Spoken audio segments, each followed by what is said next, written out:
sea slavery, murder of stowaways, arms trafficking, intentional dumping of everything under the sun, including oil and nuclear goods, illegal fishing, overfishing, illegal whaling.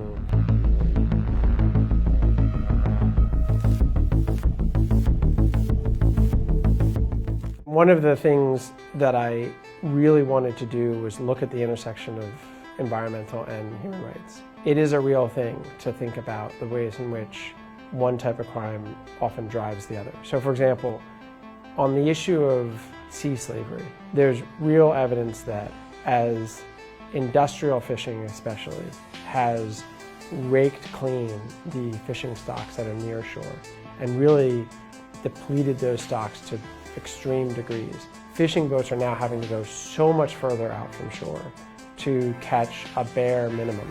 What that has done in many places, like on the South China Sea and the Thai fleet, is it's incentivized the use of migrant trafficked workers because you can get them on the cheap.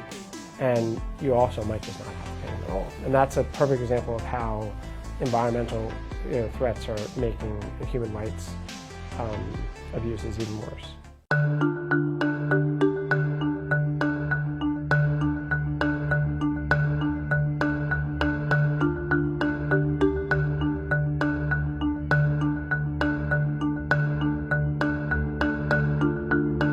Offshore space is a frontier where people are allowed to act in very visceral ways because government isn't there keeping an eye on them.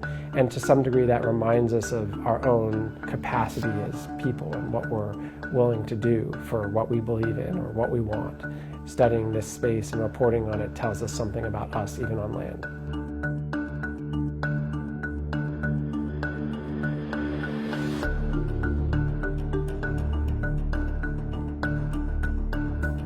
Think of the planet as sort of a living organism, and think of the oceans as a kind of wonder organ that serves lots of purposes. 50% of the air we breathe comes from the oceans.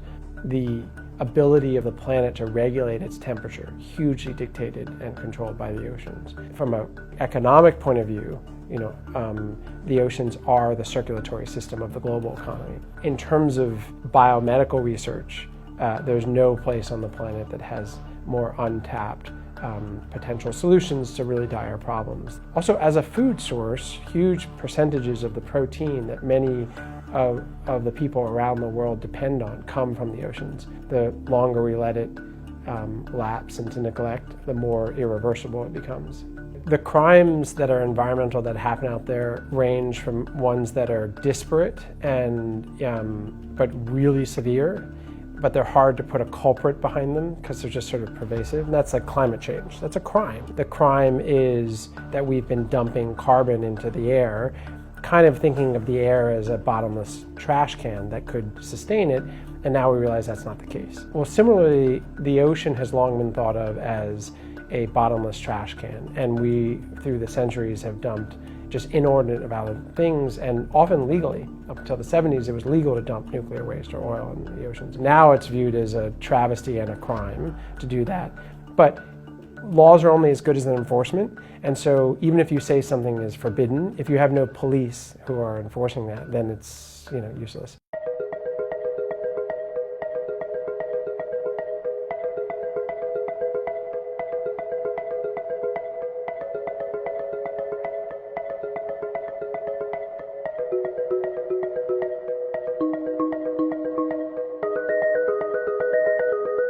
Hopefully, if you don't get demoralized by how huge it is, people will then sort of say, okay, well, I can't solve all these problems. I can't help stowaways being murdered or arms being trafficked or people being enslaved or fish being stolen or acidification and plastic pollution, but I am most compelled by one of them or two of them, so I'm going to focus on those battles and not worry about the war.